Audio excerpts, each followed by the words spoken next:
Hello everyone, Carolina Venom here.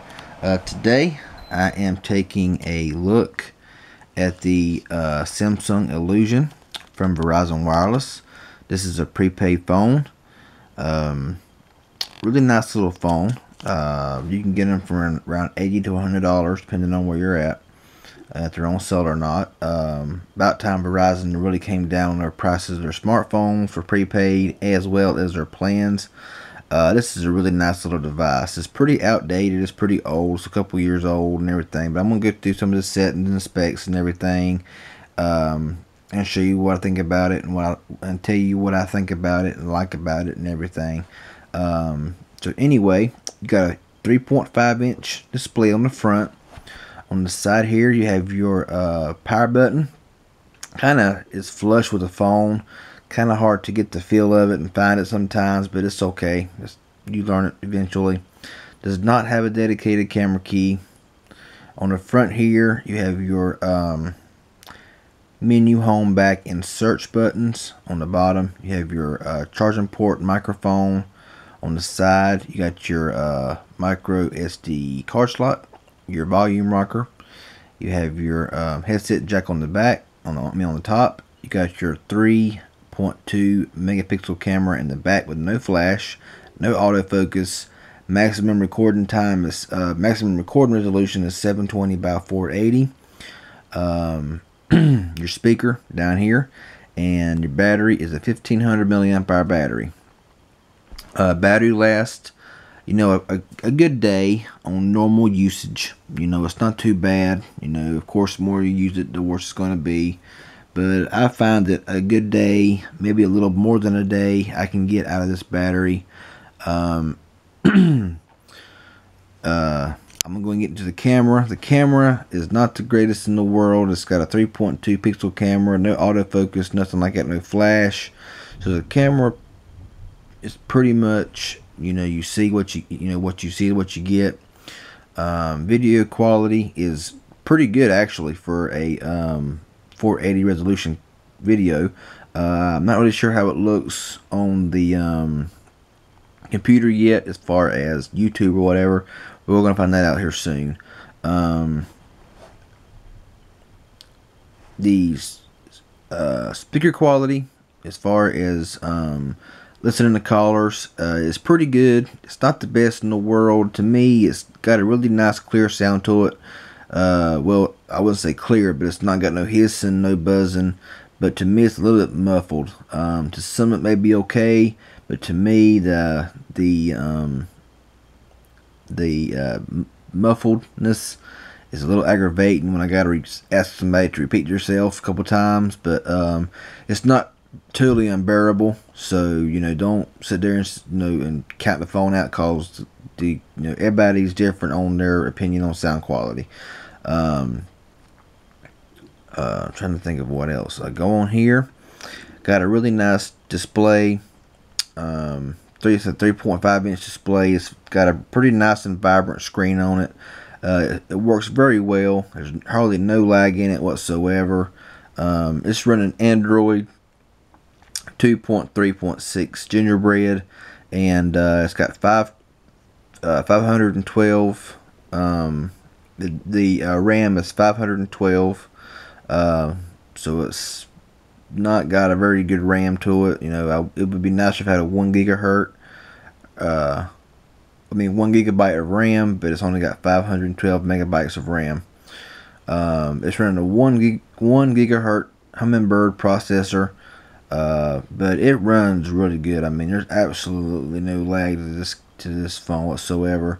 You can have the 4.0 style scrolling menu screen, or go into list view here and you're able to just scroll up and down. Like I said, it's very smooth.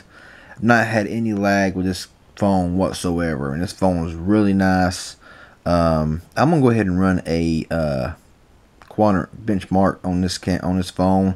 I've not done it yet, but we're gonna go ahead and do it now. And I'll get into some other things here in just a second. So we'll go ahead and run a full benchmark here. I live back in the sticks, and I get pretty good coverage. 2 to 3 bars of service, just depending on where I'm at in the house. And on Verizon's 3G, I can usually pull around 1 to 1.1 megabits per second download speeds, and around 0.70 on upload. So it's not too bad. It's not that great, but compared to Sprint, you know, down here where I live at, you know, when I had Sprint, I decided to cut ties with them because of the poor coverage area and the poor 3G service. The best I could get down here with Sprint's 3G was like 0.12 download and like 0.03 upload. So that was pretty pathetic. I can actually be uptown where Sprint's got 4G, and I can actually my Verizon 3G is just as fast as Sprint's 4G WiMAX. So, you know, I'm not complaining one bit, and you know, it's cheaper and it's prepaid, and I don't know why it's taking so long for this to show up for. It's taking more time, but I ain't doing no editing, so I might as well just let it wait and hold out and wait for it to finish. Battery life, like I said, is good. Trying to, you know, say more about this phone.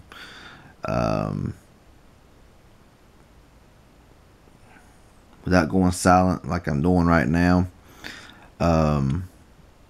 Really nice phone to hold. It's a little slick, but it's not too bad. It's, like I said, it's an older phone, and you know, to me, I mean, I really like the phone. To me, I mean, a lot of these new phones out, like the Samsung Galaxy Note 2 and all these high-end S4s and everything, they're nice phones and everything, but you know, personally to me, if it's an Android, if it's at least 4.0, which this one is not, you know, and it has plenty of internal storage, plenty of memory, you know, I ain't gotta have the most high-end fancy phone in the world, you know, to me. I mean, that's just my opinion. There's some that likes to get the newest, biggest, baddest phone, and I used to be like that too, but now I'm pretty much satisfied with just a phone that works like this. I mean, it works really good. It's fast, no problems, no trouble with it, no lag.